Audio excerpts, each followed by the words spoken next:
Je m'appelle Jocelyn Calder. J'ai 31 ans, 2 semaines avant mon mariage, mon père a transformé l'un des moments les plus importants de ma vie en un test de loyauté.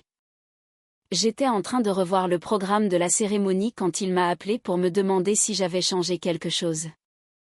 Je savais ce qu'il voulait dire. Ma belle-mère voulait que la chaise vide, réservée à ma défunte mère, soit retirée. Elle voulait aussi être présentée comme la mère de la mariée et se tenir à côté de mon père pendant la cérémonie. J'avais refusé. Mon père ne m'a pas demandé ce que je ressentais. Il a dit que si j'insistais pour honorer ma mère, sa femme se sentirait manquer de respect. Puis, il m'a annoncé qu'il ne me conduirait pas à l'autel. Pendant un instant, je n'ai rien dit. J'ai pensé à chaque photo de ma mère qui avait disparu de sa maison, et à chaque fois qu'on m'avait dit que protéger les sentiments de sa femme était le prix à payer pour maintenir la paix. Puis, j'ai posé une seule question. Était-ce sa décision finale? Il a répondu oui. J'ai répondu, compris, et j'ai mis fin à l'appel. Il s'attendait à des larmes, à des négociations ou à des excuses. Au lieu de cela, j'ai ouvert mes contacts et j'ai fixé un numéro que j'avais sauvegardé des mois plus tôt, mais que je n'avais jamais osé utiliser pour quelque chose d'aussi important. L'homme derrière ce numéro savait ce que mon père avait passé des années à essayer d'effacer. S'il acceptait ma demande, mon père comprendrait le coût de sa décision au moment où les portes de la cérémonie s'ouvriraient. Avant de vous dire qui a répondu à cet appel, dites-moi quel temps il fait là où vous êtes aujourd'hui. Est-ce que cela correspond à votre humeur? Ou est-ce que votre journée vous réserve aussi une surprise? Je n'ai pas pleuré. J'ai passé un seul coup de fil et personne dans cette famille ne savait ce qui allait arriver. Le numéro appartenait à mon grand-père maternel, Arthur Duval. Pendant la majeure partie de ma vie d'adulte, j'avais cru qu'il ne voulait plus rien avoir à faire avec moi. Mon père avait toujours dit qu'Arthur le tenait pour responsable de la mort de ma mère et qu'il avait choisi l'amertume plutôt que la famille. Selon lui, Arthur avait rejeté chaque tentative de réconciliation, et avait finalement cessé de prendre de mes nouvelles. J'avais accepté cette histoire parce que je n'avais aucune raison de croire que la personne qui m'élevait me mentirait délibérément sur quelque chose d'aussi douloureux. 6 mois plus tôt, en vidant des cartons d'un garde-meuble que mon père prévoyait de vider, j'ai trouvé plus de 20 lettres non ouvertes qui m'étaient adressées, écrites de la main d'Arthur. Certaines avaient des dates d'anniversaire écrites sur les enveloppes. D'autres avaient été retournées avec des notes prétendant que je refusais tout contact. Je ne les avais jamais vues. Une enveloppe contenait même une carte de remise de diplôme datant de 9 ans plus tôt, encore scellée, avec mon nom complet soigneusement écrit sur le devant.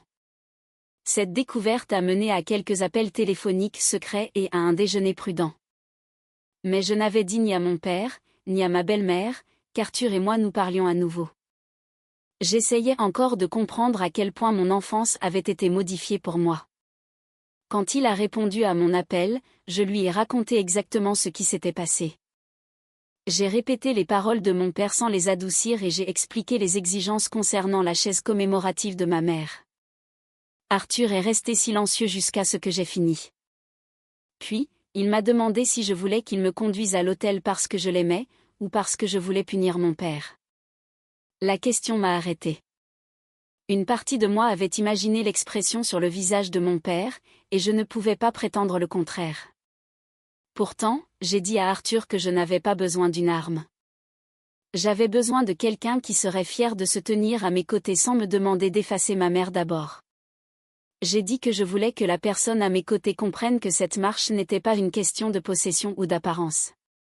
C'était une question de soutien. La voix d'Arthur s'est adoucie. Il a dit qu'il serait honoré, mais seulement si je promettais que la décision m'appartenait entièrement.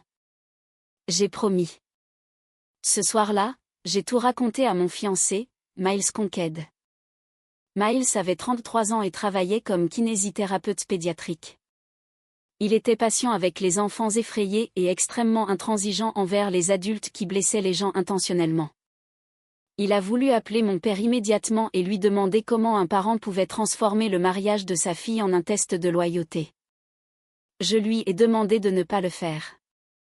Mon père avait pris une décision, et je voulais qu'il en subisse les conséquences sans avoir une autre chance de prétendre qu'il avait été sous pression, mal compris, ou qu'on lui avait refusé l'opportunité de réparer les choses. Miles m'a demandé si j'étais certaine. Je lui ai dit que j'avais passé des années à donner à mon père des chances supplémentaires avant même qu'il ne les demande. Cette fois, j'allais croire sa première réponse. Nous avons contacté l'organisatrice du mariage et avons retiré mon père de tous les rôles officiels. Le nom d'Arthur n'a pas été ajouté au programme imprimé. Seule l'organisatrice, l'officiant, Miles et moi savions qu'il m'escorterait. On a dit à mes demoiselles d'honneur que quelqu'un me rejoindrait avant la cérémonie, mais pas qui. Nous avons aussi ajouté une règle écrite stipulant que personne ne pouvait changer la cérémonie, le plan de table, les présentations, les photographies ou la musique sans mon approbation directe. Cette règle s'est avérée importante plutôt que prévu. Ma belle-mère, Vivien Calder, possédait une entreprise de conception de mariage et était habituée à ce que les fournisseurs lui obéissent. Elle traitait le personnel événementiel comme des extensions de sa propre entreprise, même quand elle n'avait pas été engagée. 3 jours après l'appel de mon père, elle a contacté le lieu de réception et a prétendu que j'avais changé d'avis. Elle leur a ordonné de retirer la chaise commémorative pour ma mère, de l'inscrire comme mère de la mariée, de la placer à côté de mon père pendant la procession, et de les annoncer ensemble avant la cérémonie. Elle a également suggéré de remplacer la photo de ma mère par une photo de famille recomposée, prise après son mariage avec mon père. L'organisatrice m'a transféré chaque email et m'a demandé si Vivien avait l'autorité de faire ces changements. Je lui ai dit non, j'ai demandé que rien ne soit modifié, et je lui ai demandé de sauvegarder chaque message. Vivien a alors commencé à publier en ligne des déclarations vagues sur les enfants adultes qui rejetaient les familles recomposées, s'accrochaient au passé, et punissaient des parents aimants d'aller de l'avant. Mon père a partagé une de ces publications et a ajouté un commentaire sur le fait que le mariage exigeait de la maturité et des compromis. Il n'a toujours pas appelé pour me demander comment j'allais. Son seul message direct disait qu'il espérait que je reconsidérerais ma décision avant de me ridiculiser devant tout le monde. Je l'ai lu 2 fois et j'ai réalisé qu'il était plus inquiet de l'image que je donnerais en marchant seul, que de la raison pour laquelle je pourrais être amené à le faire. L'avertissement suivant est venu de la fille de Vivien, Paige Bellamy. Paige gérait les opérations de l'entreprise de sa mère et avait passé des années à éviter les conflits. Elle m'a envoyé un message privé disant que Vivien était convaincu que je paniquerais et que je supplierais mon père de revenir. Selon Paige, Vivien avait déjà choisi la robe qu'elle prévoyait de porter pendant la procession et avait dit aux employés que j'étais simplement émotive, mais que je finirais par devenir raisonnable. Paige m'a également prévenu que Vivien préparait un discours surprise pour la réception. Il était censé se concentrer sur la façon dont elle m'avait acceptée comme sa propre fille, même si j'avais supposément résisté à son amour. Paige s'est excusée de ne pas s'être manifestée plus tôt, mais a dit qu'elle n'était pas prête à défier sa mère publiquement. Je l'ai remerciée de m'avoir prévenue et je lui ai dit que je m'en occuperais. Je ne lui ai pas demandé de choisir un camp, car je savais ce que c'était que de vivre sous la version de la loyauté familiale de Vivien. La veille du mariage, Arthur est arrivé dans le Colorado sans poster une seule photo ni le dire à un autre membre de la famille. Miles est allé le chercher à l'aéroport pendant que je restais au lodge avec mes demoiselles d'honneur. Arthur portait une petite valise et l'épingle de cravate en or qui avait appartenu à ma mère. Mon père et Vivien se sont endormis en croyant que soit je capitulerais, soit je supplierais leur pardon, soit je marcherais seul. Ils n'avaient aucune idée que l'homme qu'ils avaient chassé de ma vie se trouvait déjà à moins de 16 kilomètres, attendant de se tenir à mes côtés. Notre mariage a eu lieu dans un lodge de montagne restauré près d'Est Park. J'avais travaillé sur une partie de la restauration au début de ma carrière d'architecte du patrimoine. Donc, l'endroit signifiait plus pour moi qu'un simple beau décor. Il me rappelait que les structures endommagées pouvaient être sauvées, mais seulement lorsque les personnes responsables étaient honnêtes sur ce qui avait été brisé. Mon père et Vivien sont arrivés ensemble et ont pris leur siège au premier rang. Vivien portait une robe argent pâle qui paraissait presque blanche sous certaines lumières. Elle souriait aux invités comme si elle était l'hôte de l'événement. Mon père a regardé plusieurs fois vers l'entrée. Il croyait toujours que je ferais appel à lui à la dernière minute. J'attendais derrière des portes closes lorsque la musique de la cérémonie a commencé. Pendant quelques secondes, je suis restée seule. Mes mains étaient froides, mais mon esprit était clair. Puis Arthur est entré par un couloir latéral. Il portait un costume bleu foncé et une petite épingle de cravate en or qui avait appartenu à ma mère. Il ne m'a pas fait de discours. Il m'a simplement offert son bras et a dit « Nous marcherons à ton rythme ». Cette phrase a failli me briser, car c'était l'opposé de tout ce que mon père avait fait. Il avait passé des années à exiger que j'avance au rythme de Vivien, que je pardonne au rythme de Vivien, et que j'oublie ma mère au rythme de Vivien. Arthur me demandait ce dont j'avais besoin. Les portes se sont ouvertes. Les conversations se sont tues. Mon père a levé les yeux, s'attendant à me voir seul. Dès qu'il a reconnu Arthur, toute couleur a quitté son visage. Le sourire de Vivien a disparu. Elle s'est penchée vers mon père et lui a chuchoté quelque chose, mais il n'a pas répondu. Il fixait l'homme qu'il avait décrit pendant des années comme haineux, instable et désintéressé de moi. Arthur avait l'air calme et fier. Il n'a pas jeté un regard à mon père. Il n'en avait pas besoin. Chaque pas que nous faisions rendait la vérité plus visible. Mon père n'avait pas été remplacé par accident. Il avait renoncé à sa place, et quelqu'un qui la voulait vraiment avait accepté cette responsabilité. À mi-chemin de l'allée, Arthur m'a demandé doucement si tout allait bien. J'ai dit oui. À l'avant, il a serré la main de Miles, puis a dit aux invités qu'il ne me donnait pas, car je n'appartenais à personne. Il a dit qu'il était simplement reconnaissant d'accompagner sa petite fille dans le prochain chapitre de sa vie. Miles a pleuré avant moi. La cérémonie s'est poursuivie avec la chaise commémorative pour ma mère, toujours au premier rang. Une petite photo encadrée y reposait à côté de fleurs blanches. Après l'échange de nos vœux, Arthur a déposé une fleur à côté du cadre.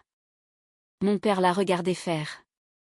La mâchoire de Vivien s'est crispée, car l'hommage qu'elle avait tenté de supprimer était devenu l'un des moments les plus significatifs de la cérémonie.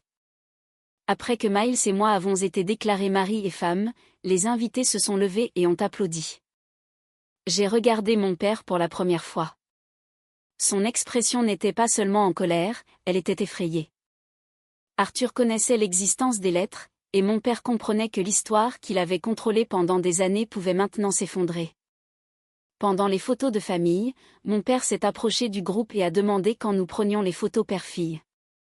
La photographe a vérifié sa liste et a dit qu'aucune n'était prévue.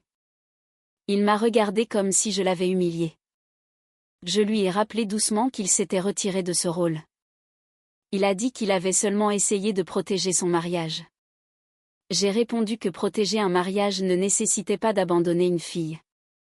Vivien est intervenue et a dit que nous pourrions en discuter plus tard, puis a tendu la main vers mon bras comme si elle guidait l'une de ses clientes. Je me suis reculée. Ses yeux se sont durcis. Elle m'a dit à voix basse que j'avais fait une grave erreur. J'ai souri et j'ai dit que la cérémonie avait été parfaite. Elle n'a eu aucune réponse. À ce moment-là, je pensais que voir Arthur à mes côtés serait la plus grande conséquence à laquelle il serait confronté ce jour-là. J'avais tort. Les emails que Vivien avait envoyés au lieu de réception attendaient toujours, et avant la fin de la réception, tout le monde comprendrait exactement jusqu'où elle avait essayé d'aller. La réception a commencé paisiblement. Miles et moi avons dîné, écouté les discours, et passé du temps avec les invités qui avaient voyagé de différents États pour célébrer avec nous. Arthur a porté un bref toast à propos de ma mère. Il n'a pas critiqué mon père ni Vivien. Il a raconté une histoire sur la façon dont ma mère avait un jour refusé de quitter une épicerie jusqu'à ce que le directeur s'excuse auprès d'un caissier adolescent qui l'avait embarrassé. Il a dit que j'avais hérité de son refus d'accepter un traitement injuste et il espérait que je ne le perdrais jamais.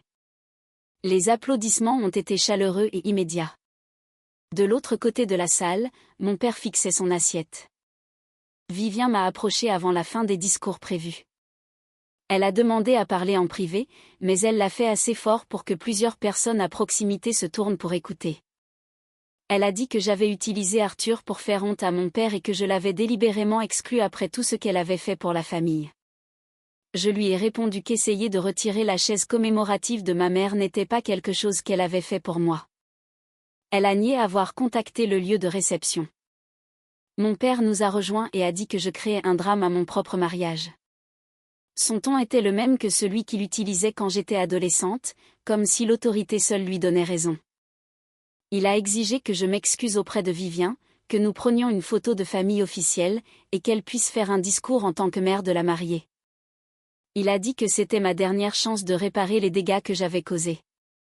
Miles se tenait à mes côtés mais n'a pas parlé à ma place.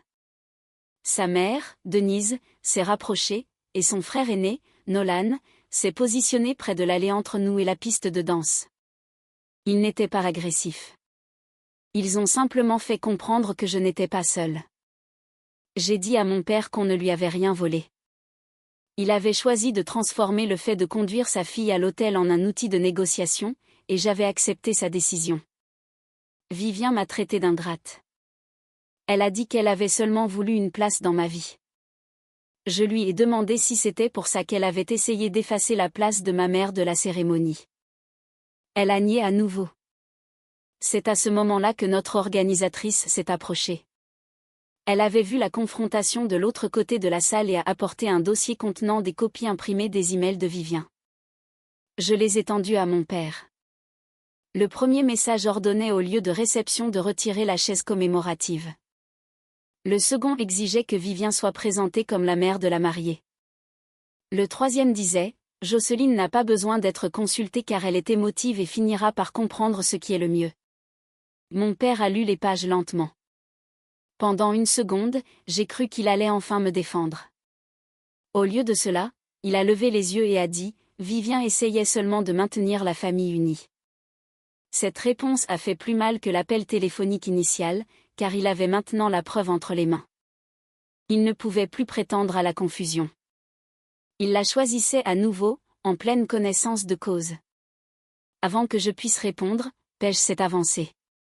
Elle se tenait près du fond de la salle. Son visage était pâle, mais sa voix était ferme. Elle a dit que Vivien avait rédigé l'ultimatum original et avait encouragé mon père à utiliser l'allée comme levier. Puis, elle l'a regardé droit dans les yeux et a ajouté qu'il avait lu le message, l'avait approuvé, et avait passé l'appel lui-même. Vivien a hurlé à Paige de ne pas s'en mêler. Paige a répondu qu'elle était restée en dehors des choses pendant trop longtemps. Mon père a regardé autour de lui et a réalisé que les gens écoutaient. Il m'a accusé d'avoir planifié une attaque publique. Je lui ai répondu que j'avais planifié un mariage. C'était eux qui y avaient apporté une dispute. Vivien a essayé de prendre le dossier, mais l'organisatrice s'est reculée et a dit que les emails faisaient partie des archives du lieu.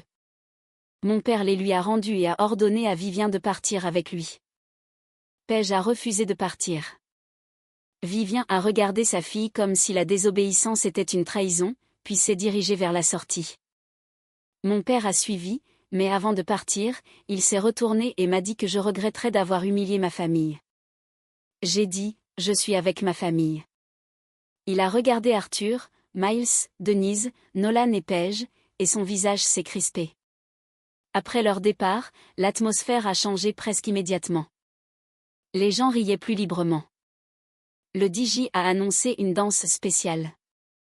Arthur m'a rejointe en premier sur l'une des chansons préférées de ma mère. Après une minute, Miles a pris le relais, suivi de Denise, Nolan, Paige et plusieurs amis proches. C'est devenu moins une danse perfide de remplacement, et plus un cercle de personnes me rappelant que l'amour n'a pas à venir d'une seule personne. Vers la fin de la soirée, Paige s'est excusée pour chaque fois où elle était restée silencieuse pendant que sa mère nous traitait comme des concurrentes. Je lui ai dit que des excuses comptaient le plus quand elle changeait ce que quelqu'un faisait ensuite. Elle a hoché la tête et a dit qu'elle comprenait. Le mariage s'est terminé avec Miles et moi partant sous une rangée de cierges magiques. Je me sentais plus légère que je ne l'avais été depuis des années. Le lendemain matin, cependant, mon père et Vivien avaient commencé à raconter aux proches que j'avais mis en scène toute la confrontation pour les détruire. Miles et moi avons passé notre lune de miel à Santa Fe. Nous l'avions choisi parce que nous voulions des rues calmes, des galeries d'art, de longs dîners, et assez de distance de la maison pour respirer. Le deuxième matin, un email de mon père est arrivé avec pour objet « Ce que tu as fait à cette famille ». Il accusait Arthur de m'avoir manipulé, Miles de m'avoir monté contre lui, et moi de punir Vivien pour avoir essayé de m'aimer. Il n'a pas mentionné les emails au lieu de réception. Il ne s'est pas excusé d'avoir refusé de me conduire à l'hôtel. Il a écrit que je l'avais embarrassé professionnellement parce que plusieurs invités connaissaient des gens de son secteur. Miles a lu le message et m'a demandé si je voulais répondre. J'ai dit, pas pendant notre lune de miel. Nous avons éteint nos téléphones et avons passé la journée à nous promener dans les musées. Pour la première fois, j'ai compris que refuser un accès immédiat à ma personne n'était pas cruel. C'était une limite. À notre retour à Denver, j'ai envoyé une seule réponse claire.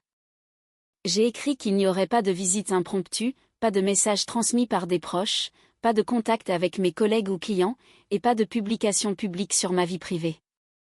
J'ai dit que toute relation future nécessiterait des excuses spécifiques nommant les actions qui ont causé du tort.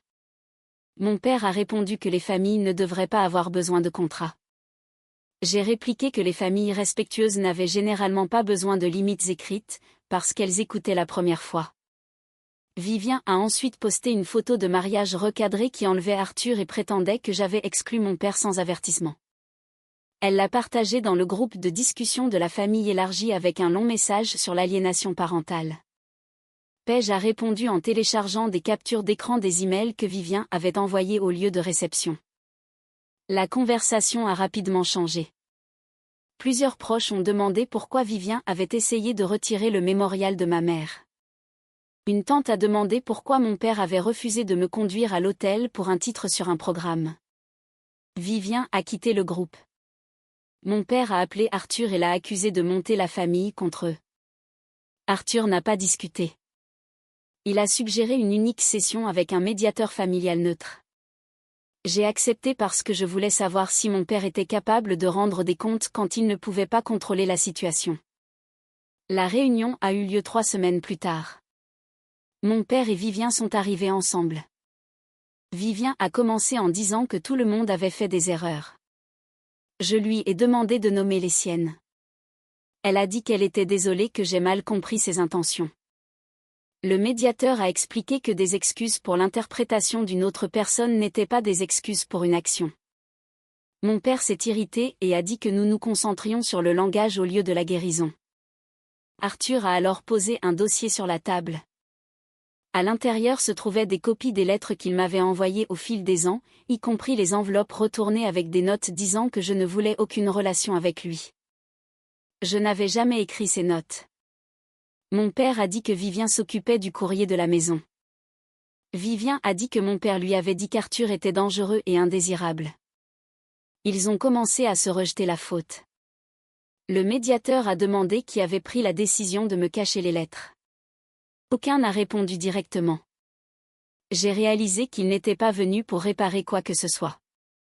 Ils étaient venus pour restaurer l'ancien arrangement où ils contrôlaient l'information et où j'acceptais leur version. Je leur ai dit que je prenais 90 jours sans contact. Mon père a appelé ça une punition. J'ai dit que c'était une protection. Pendant ces mois, Arthur et moi avons commencé à construire une relation qui n'était pas basée uniquement sur une colère partagée. Il m'a raconté des histoires sur ma mère jeune femme, y compris les erreurs qu'elle a commises et les rêves qu'elle avait avant de devenir parent. Nous avons cuisiné ensemble. Il m'a montré le palais de justice où il avait travaillé comme médiateur familial avant de prendre sa retraite. Il a admis qu'il aurait dû se battre plus fort pour m'atteindre et il s'est excusé sans excuse. Cela comptait. Une véritable prise de responsabilité n'exigeait pas que je réconforte la personne qui s'excusait. Elle faisait de la place pour ce que j'avais vécu. Le silence de mon père a été douloureux au début, puis paisible. J'ai arrêté de vérifier mon téléphone avant de faire des plans.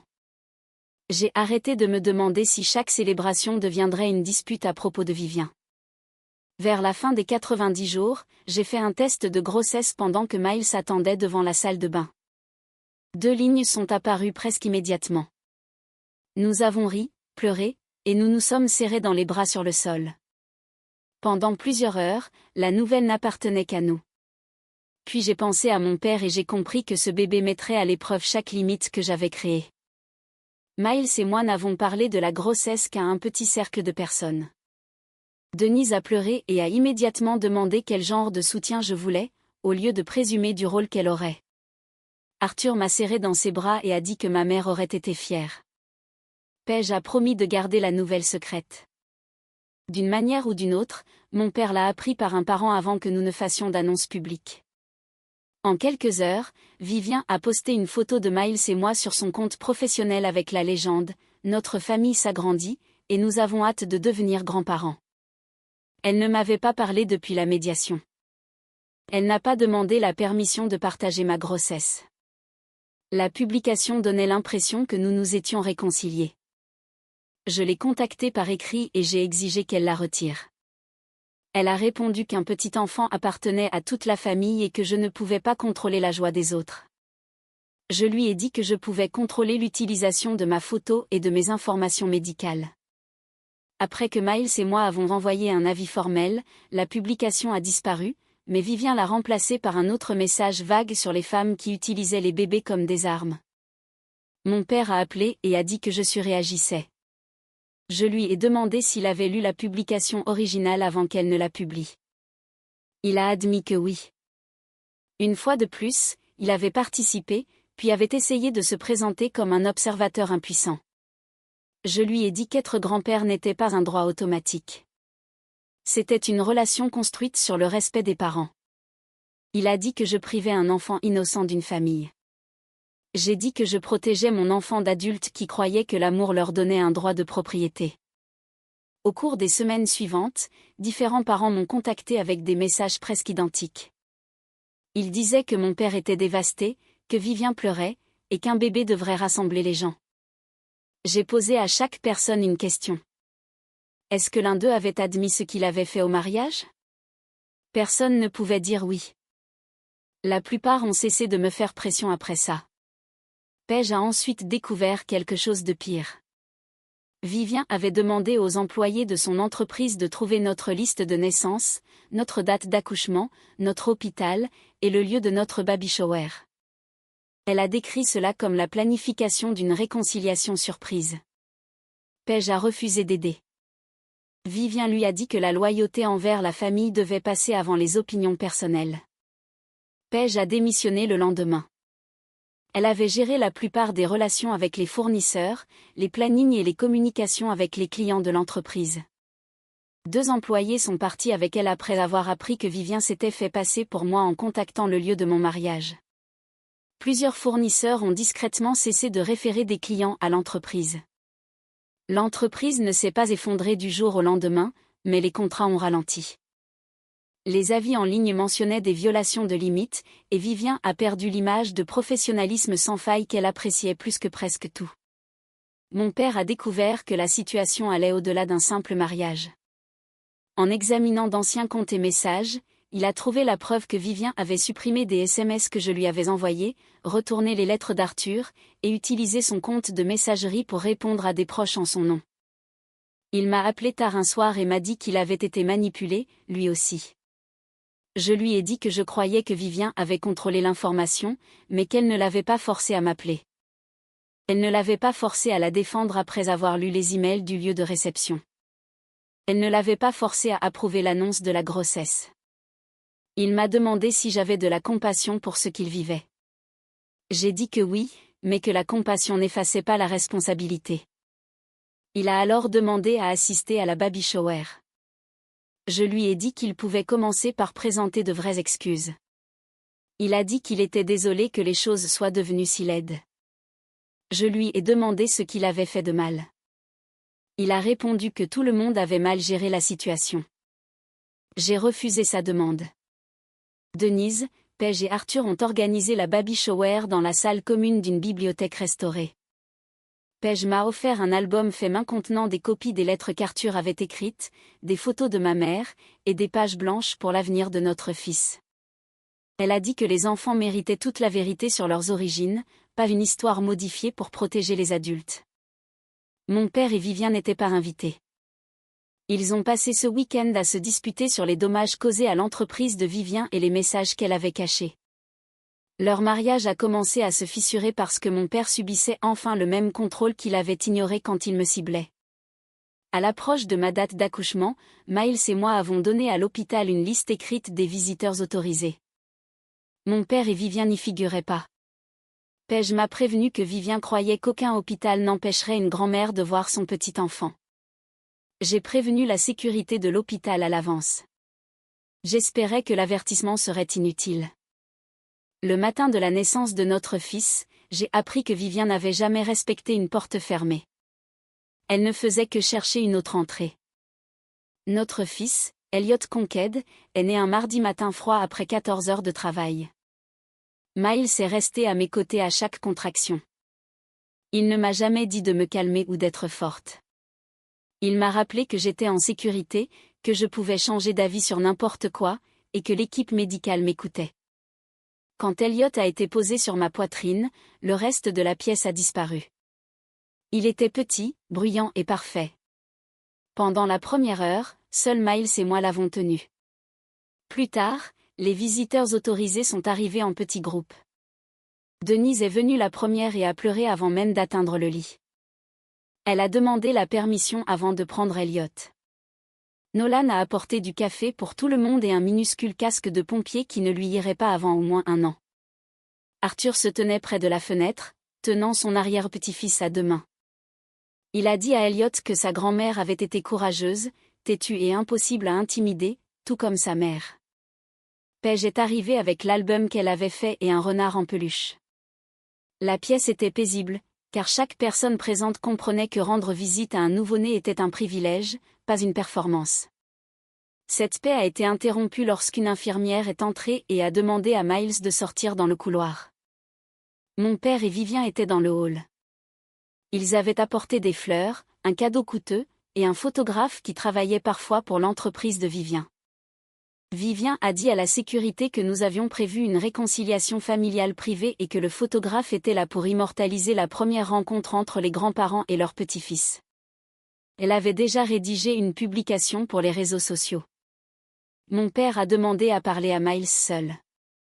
Miles est revenu dans la chambre et m'a demandé ce que je voulais. Il n'a pas pris la décision pour moi. Je lui ai dit qu'il devait partir. L'infirmière a relayé le message. Mon père a alors demandé la permission d'entrer sans Vivien. Pendant quelques secondes, j'y ai pensé. Une partie de moi voulait toujours qu'il entre dans la pièce et devienne le père dont j'avais eu besoin. Puis je me suis souvenu de l'aller, des emails, de la médiation, de la publication sur la grossesse, et de chaque excuse qui évitait la vérité. Je lui ai envoyé une seule phrase: tu ne peux pas abandonner le rôle de mon père quand ça t'arrange et exiger le rôle de grand-père quand ça te donne quelque chose que tu veux. Vivien a commencé à se disputer bruyamment dans le hall. Elle a dit que l'hôpital n'avait pas le droit de séparer une famille. Elle a accusé mon père d'être faible et lui a dit qu'il aurait dû me contrôler il y a des années. Le photographe, clairement mal à l'aise, a rangé son équipement et est parti. Mon père a enfin entendu ce que Vivien ne disait généralement qu'en privé. Elle ne voulait pas la réconciliation. Elle voulait le contrôle, l'accès, et une photo prouvant qu'elle avait gagné. La sécurité les a escortés hors du bâtiment. Mon père n'a pas rencontré Elliot ce jour-là. Il a manqué le premier anniversaire, les premiers pas et les premiers mots, car la confiance ne pouvait pas être réparée selon le calendrier qu'il préférait. L'entreprise de Vivien a continué à décliner. Après le départ de Paige, elle a vendu le bureau et a commencé à travailler de chez elle avec une liste de clients plus restreinte. Mon père a emménagé dans un appartement meublé plusieurs mois après la naissance d'Elliot. Vivien et lui se sont séparés après qu'il a trouvé d'autres messages qu'elle avait cachés et d'autres mensonges qu'elle avait racontés. Leur divorce a été finalisé l'année suivante. Je ne l'ai pas célébré. La fin de leur mariage ne m'a pas rendu les années que j'avais perdues, et cela n'a pas rendu mon père innocent. Vivien l'avait manipulé, mais il avait choisi à plusieurs reprises le confort de la croire plutôt que la responsabilité de m'écouter. Finalement, mon père a envoyé une lettre qui était différente des autres. Il a écrit qu'il avait utilisé le fait de me conduire à l'hôtel comme un levier. Il a admis qu'il avait essayé de me forcer à effacer ma mère pour que Vivien se sente en sécurité. Il a reconnu qu'il avait lu les emails du lieu de réception et qu'il l'avait quand même défendu. Il a admis qu'il n'avait commencé à remettre en question le mariage que lorsque le comportement de Vivien lui a finalement nui personnellement. Il n'a pas demandé à rencontrer Elliot. Il a écrit qu'il comprenait que l'accès à mon enfant n'était pas quelque chose qu'il pouvait exiger. Pour la première fois, il a nommé ses actions sans se cacher derrière ses intentions ni blâmer mes sentiments.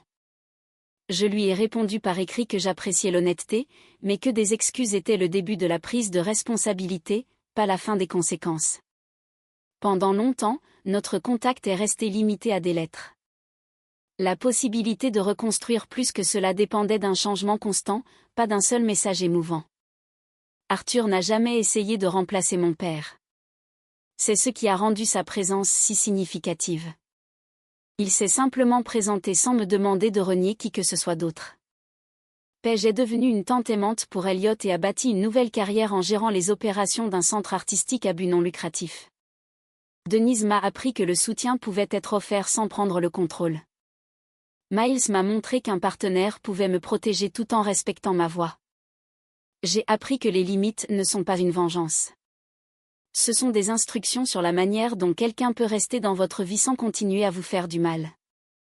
J'ai appris que le pardon et l'accès sont des décisions distinctes. On peut libérer sa colère et quand même garder une porte fermée. De vraies excuses identifient l'action, acceptent les conséquences, et changent le comportement.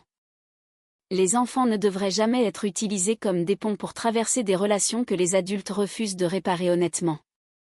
Une famille peut être liée par le sang, mais une famille saine est entretenue par le respect, la fiabilité, et la liberté de dire non sans être puni. Un soir, je regardais Arthur tenir Elliot pendant que Miles préparait le dîner, et Paige lisait à voix haute un livre d'images. J'ai pensé à la place vide à côté de moi le jour de mon mariage. Elle ne me semblait plus vide. Le refus de mon père m'avait montré qu'il croyait que l'amour était une position d'autorité et qu'il comprenait que c'était un acte de bienveillance. Je n'ai pas gagné parce que son mariage a échoué ou que Vivien a perdu des clients. J'ai gagné parce que mon fils ne grandirait jamais en auditionnant pour être aimé. Il saurait qu'il était apprécié sans avoir à devenir pratique, silencieux ou utile. Parfois, protéger la paix signifie décevoir les gens qui profitaient de votre manque de limites. Ce n'est pas de la cruauté. C'est de la croissance. Avez-vous déjà dû choisir entre maintenir l'apparence de l'harmonie familiale et protéger votre vrai bonheur? Partagez vos réflexions, car votre expérience pourrait aider quelqu'un qui croit encore que se choisir soi-même signifie trahir sa famille.